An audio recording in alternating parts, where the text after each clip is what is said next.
Hey everyone, I'm Sue from Suaberry Designs, and in this video I'm going to teach you how to take this template and turn it into this face mask. This face mask template comes in 3 different sizes and allows you to make a completely reversible face mask. Let's get started. All your tools and materials will be listed in the description below. For fabric, you're going to need 2 pieces for your outside that are 7 by 7 inches and 2 for your lining that are also 7 by 7 inches. As for the elastic, on the template itself, it will give you suggested measurements. I went with the medium size and I did go to the 6 inches. The face mask template from Creative Grids is a nice hard acrylic template. It comes with a set of printed instructions to help you step by step. And of course their exclusive Creative Grids grip, which will help prevent slipping. In this video, I'm following the printed instructions pretty much step by step. However, keep your eyes open for these tip indicators so that you can see an alternative way to make your mask. To begin your mask making process, go ahead and press your materials. Because there's only 4 layers, you can press all 4 of them at the same time. Now you're going to need to square up your edges. Square up at least 2 of them. This will help when you are laying the template onto all of the 4 layers of material.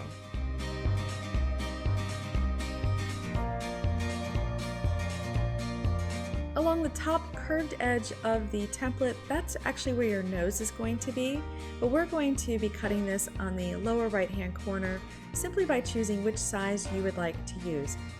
In today's video, I'm using the medium size. Now you're going to be cutting through all 4 layers. So start in one end and cut all the way to the other side. Now rotate your fabric and your template, or you can just spin your cutting mat completely around and cut the other curved side. When you're finished, you will have a total of 4 pieces cut with the same shape. Now when it comes to cutting a directional print, for example, the octopus are facing up here, you're going to want to really pay attention to your template and use the grain line and have that curve over toward the right hand side. And this will force the squared edge over to your lower left hand side. Adjust to which size you want, and in this case I'm choosing the large size, and now we're going to cut along the curved edges. And there you go, your mask will be in the right direction now. The first tip for today is actually about the cutting mat. Today I'm going to show you the Olfa rotating cutting mat. This cutting mat is really nice because when you're working with a template that has curves and angles, you can rotate the mat and not have to worry about touching the template or the fabric. Just simply rotate the mat to the angle and the direction that you need. The second tip for today's video is about the rotary cutter itself. When you're trying to get into smaller curves, such as this one, a size 18mm is perfect. The third tip for today's video is about cutting without a rotary cutter or a mat. Still use your template, align it where you need to, but use a fabric marker to trace around the outside.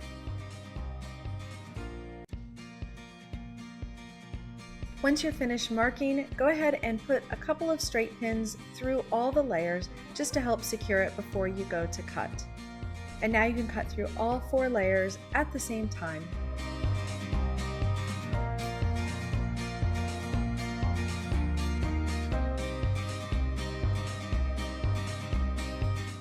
No matter how you decided to cut your template pieces, you should end up with 4 total, 2 for the outside and 2 for the lining. Place them right sides together, and along that front curve, you're going to place some straight pins.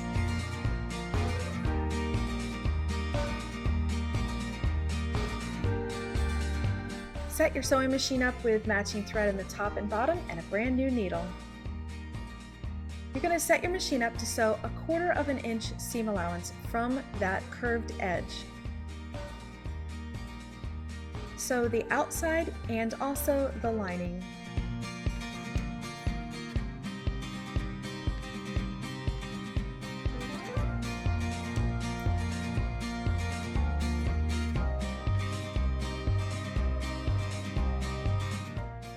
When you're finished, clip your threads at both ends. And now let's talk about clipping. You want to do some sort of a clipping action into that curve, which will help it when you go pressing it so that it'll be a nice smooth curve. You can use short scissors, long scissors, or my preferred method is actually tip number 4. When you're cutting any curve, you can use pinking shears. It gives you that same zigzag effect, and as long as you don't clip through the stitching, you are totally set, and it's a great, easy, and very effective way of clipping a curve. Once you're finished clipping, it's now time to go to the pressing board. You do want to use steam if you can. Press the seams both flat, and now we're going to spend a little time pressing them open. I highly recommend you get a tailor's ham. The idea of a tailor's ham is that it has lots of different curves on it, so you can adjust the material to fit around the curves of that tailor's ham. And you'll notice that I just adjust and press, adjust and press. Another great alternative is a seam press. In fact, I really like the seam press for these masks because it's a little smaller and I can get around that curve equally as well, plus it has a nice long flat surface. So if you have to choose between the two of them, I gotta tell you I really like the seam press, but it's nice to have options. You'll notice that I'm pressing both of them on the outside as well to help set that nice curved seam. Once you're finished pressing, now it's time to sew our next seam. Place the mask right side together, the outside and the lining, and align all the edges. On the two sides is where we're going to be sewing first, so pin those really nice.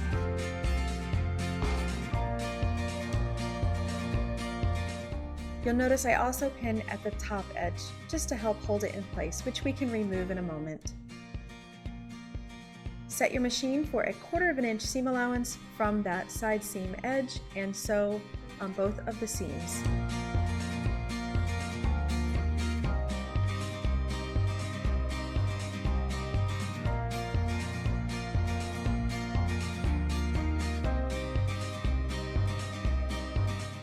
Go back to the ironing board and you're going to press those seams flat. It's a good habit to get into. You sew a seam and you press it flat. It helps release the fibers and the threads to become one. Now let's insert the elastic. You're going to slip the elastic through the 2 layers all the way up through to that top portion where the curve is, all the way along the side, right there where it matches in the seam corner, and place a pin through all layers. And let the bottom piece just kind of float. So we're just pinning the top part of that elastic, right where all the edges match. Now you're going to sew across that top seam. And remember, there's a curve there too. We are going to sew another 1/4 inch seam allowance, and we are catching the elastic in that top seam. Just take your time when going around the curve. It's a real slight one, so it's nice and easy. Make sure you remove your pins. You never want to sew over straight pins. When you're finished, you can clip your threads, and there's your curved seam.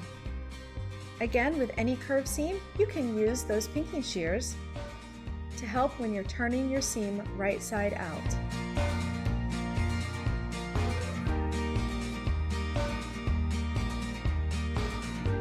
Now you're going to push the elastic up inside your mask, making sure that it stays straight, and align the bottom edge with the elastic and place a straight pin through all layers. And repeat on the other side.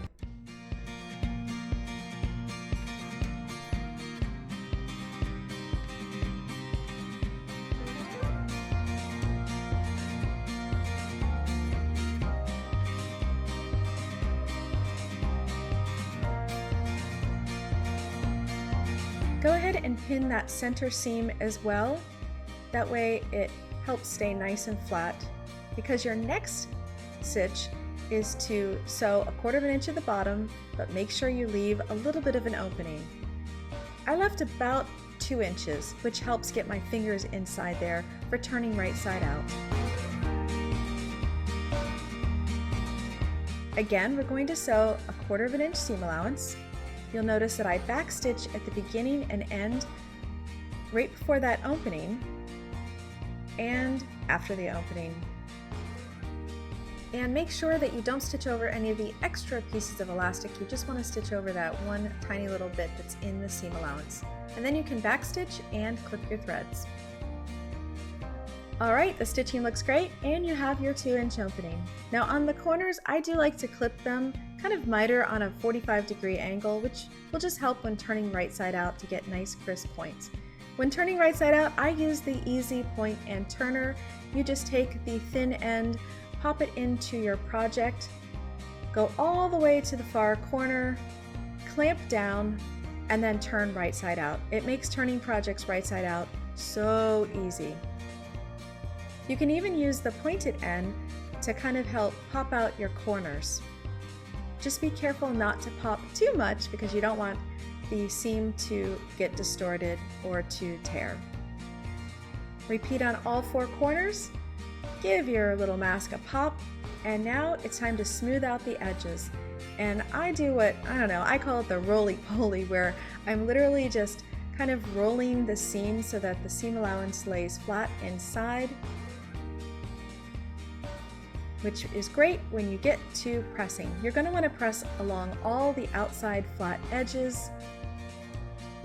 And remember that seam roll. This is really cool because the elastic kind of fits right around the outside of it and helps hold everything in place. So I really have fallen in love with the seam roll with this particular project.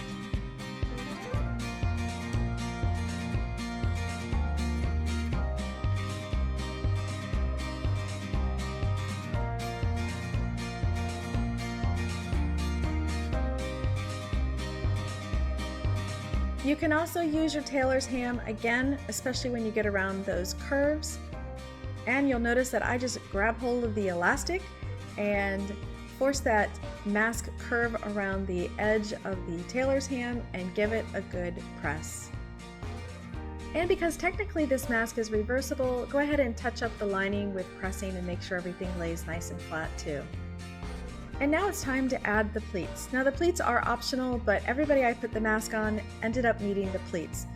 Reference the template to see right where those pleats are placed, or you can kind of just eyeball it like I did. And pin the pleats in place. And you are going to top stitch around the entire outside. And now it's time to try on your face mask. Just slip it over your ears and adjust on your nose. And it looks really good, and if you do wear glasses, make sure that it works with your glasses as well. And now your face mask is completely finished and it is fully lined. But if you want to learn how to add a nose bridge, follow tip number 5. We're going to be adding the nose bridge, but in order to do this, we're going to kind of go back a few steps. Remember when we sewed that top seam with the elastic along the top edge? Well, you're going to do exactly that. But now we're not going to sew that bottom seam. We're going to turn our face mask right side out and give that top corner a little tug with the elastic, smooth out that top seam, and give it a good press.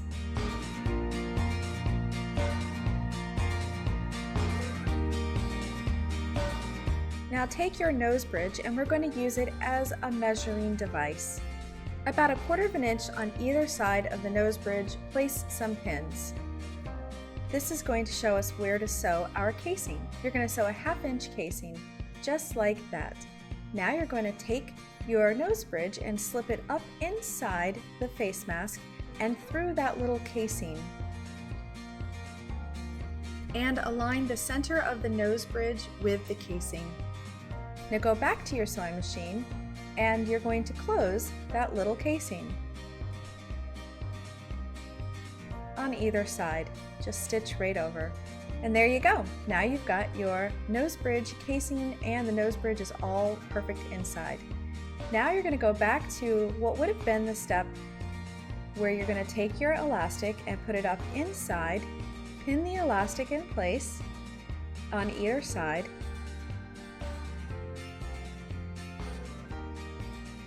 And now you're going to sew along that bottom edge.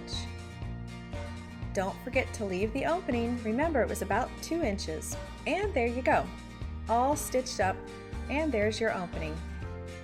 Now turn your face mask right side out, just like we did before.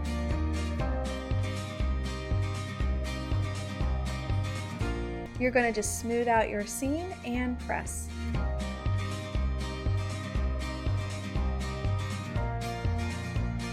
Now we're going to do the top stitching and the pleating just like we did before. However, the top stitching is only going to go along the side and the bottom. And there you go, you've made the exact same face mask. However, you've added that nose bridge, which is really ideal for those of us that do wear eyeglasses. Well, I hope you learned some new tricks and tips in making face masks in this video, and please, I encourage you to subscribe to my YouTube channel. Come join my weekly newsletter. You can also follow me on Instagram, and best of all, come have fun with us over at my Facebook fan club. You can find me everywhere at Suavery Designs. And until I see you next time, I hope you have a creative day. Bye-bye! Be sure to subscribe to my YouTube channel and click the bell button so that you get notifications every time a new video is uploaded. And here are a couple of videos you can watch next.